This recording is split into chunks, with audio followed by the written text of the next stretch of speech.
Opo, opo. Ang mas importante dito ay yung nagaganap sa likod ng pangyayari na yan.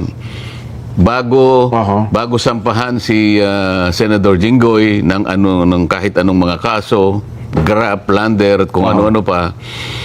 At bago pa mag-issue ng warrant of arrest na kagaya nga ng nangyaring hapon na ito, Opo. baka hindi alam ng mga kababayan natin kung ano ang mga nangyayari sa likod bago naganap. Ang natatandaan ko dyan, Sen, ako, nung nagkaroon po ng botohan kayo sa Senado at nakuha ng grupo po ninyong majority, doon, nung bandang hapon na yon, Sen, ay doon bigla naglabasan ng mga kaso nitong Senador Jinggoy Estrada na ang sabi niya ay maglalabas daw po ng warrant of arrest, may kinalaman sa kanyang plunder case nung kayo po na ang majority. Kasama Ganun niyo nga. po sa majority. Napansin nyo rin yata Yes po. Marami na Hindi kapunta lamang si Senador Jinggoy, si Senador Joel, ganun din. Opo. At ngayon, mababasa mo, mukhang nasa preliminary investigation stage na yung kay Senador Cheese. Ayan, At opo. maging ako naman, alam na ninyo, di ba? Ay, opo. Pero pag-usapan muna natin yung kay Senador Jinggoy. Meron ho bang Kaya mga... ako sinasabi na baka hindi alam, kailangan ipaalam natin sa mamamayan kung ano ang dinanas na pressure? Ano ba? pressure ni Senador Jinggoy hanggang sa umabot nga siya sa ganyang kalagayan. Ganun ho ba? Kasi hindi naman nagsasalita si Senador Jinggoy. Talagang halos minuto, oras-oras, kinakausap siya na kumalas siya doon sa 13. So, may tumatawag po sa kanya, may kumakausap, personal, telepono, ganun po. Lahat ginagawa. Oho. Sabi nila, Jinggoy, napakasimple lang ng problema mo. Okay. Wala ka ng kaso basta kumalas ka lang dyan sa 13. Takpo, ay mabigat. Ngayon, Pressure nga yan. Oho. Nakita mo naman, ginagawa nila lahat. Ang magagawa nila, Oho. magpe-press con sila kung anong nilalabas sa social media. Kanya 3 araw lang yan, 1 week lang yan, makukuha namin uli yan. Opo. Di ba? Oho. Hindi lamang siya pinapressure. Maski si Senator Joel, ganun din. Nako. Oho. Ako naman kasi, hindi na nila ako ma-pressure siguro. Ay, kinasuhan nga ako. Nag-imbento sila ng kasong plunder maski sa akin. So, dapat mapansin ninyo, ang lahat ng ito'y ginagawa nila para wasakin nila yung 13. Ano ang magiging dahilan dyan? Ano ang magiging resulta niyan kapag nawasak yung 13? Oho. Eh di sila na uli. Ah. Ano ngayon ang mangyayari kapag sila na uli? Opo. Tatakpan na naman nila yung flood control investigation.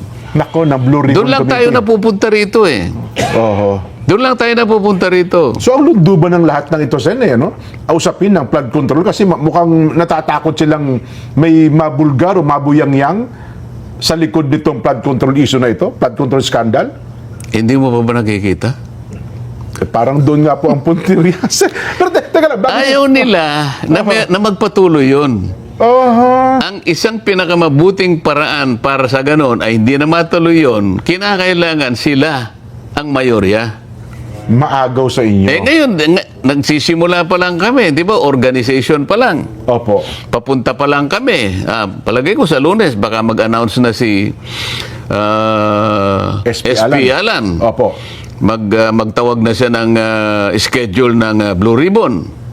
Mag-schedule na po.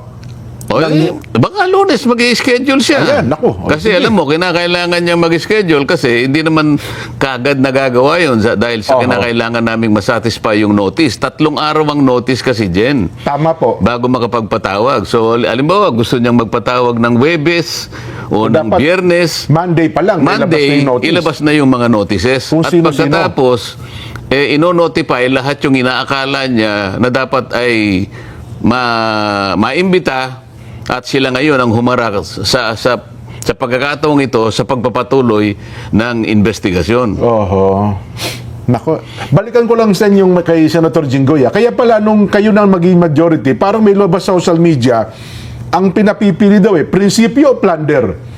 Ay, Totoo mukhang yun. nanindigan sa prinsipyo ata si Senador Jinggoy. Totoo yun. Alam mo, kaya ito gusto ko sabihin, hindi naman dahil sa kaibigan ko siya. Ano? Opo. Nakita ko rin naman yung yung pressure na ina-apply sa kanya, kahit sino siguro, tao ka lang naman eh. Di ba? Oo. Lalong-lalo na kung alam mong wala ka namang kasalanan at plunder ka agad ang Ikakaso sa kanya. ikakaso sa'yo. Alam mo naman, kahit ano pang pangangatwiran mo sa ilalim ng kanilang pagpo-prosecute na ito, wala kang kalaban-laban eh.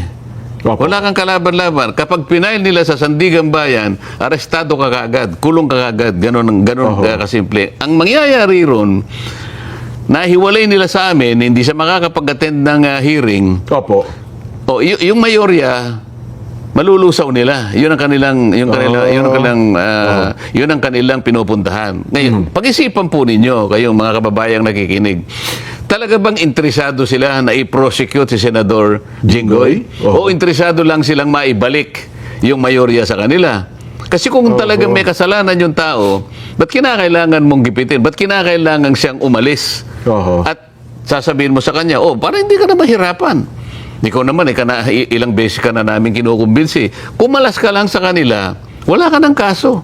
So ano ba talagang gusto nila? Antindi pa Gusto ba nilang malinis talaga kung may katiwalian sa nagaganap sa ating bansa? O kailangan nilang sila yung maging mayorya para pagtakpan ang isang bagay na kinatatakutan nila mula't mula pa? Ito dapat yung pagtukoy, malaman na ng taong bayan kung sino-sino. May idea na tayo, formality na lang ito eh. Opo. Anong dahilan dyan? Bakit pati ako'y kinasuhan ng plunder? Ako na lang kasi ang nagsasabi na ipagpatuloy natin ito. Oho. Wala nang iba. Ito yung kinatatakutan nila. Ngayon, kapag ka ito'y nagpatuloy at Opo. natukoy natin sila, yun ang gusto nilang hadlangan. Oho. Yun ang gusto nilang matakpan. Nakita mo naman, nung sila ang mayorya, Opo. nakita mo ba naman, 9 na buwang singkad. Totoo. Ay Wala. kinuha niya yung Blue Ribbon Committee, kung ano-anong katwiran ang ginagawa, kung ano-anong kadahilanan ng sinasabi, kesyo ganito ang gagawin, kesyo pumirma muna kayo bago ipagpatuloy. Anong klaseng pagmamatawid yun? Oho. Sa loob ng 9 na buwang singkad din, hindi siya nag-imbestiga, hindi siya nagpatawag. Napakaraming tao ang nagbo-volunteer. Natawagin niyo po kami. Oo, At gusto po naming mag-testify dyan sa Blue Ribbon Committee para makatulong po kami sa inyo. Ayaw nilang gawin yun. Oho. So, ito lamang ang dahilan. Pagtatakip. At ang pinakamabisang paraan para matakpan yan, kung hindi man gusto nilang patayin kaagad yan, ang issue na yan, sila na naman ang mayorya.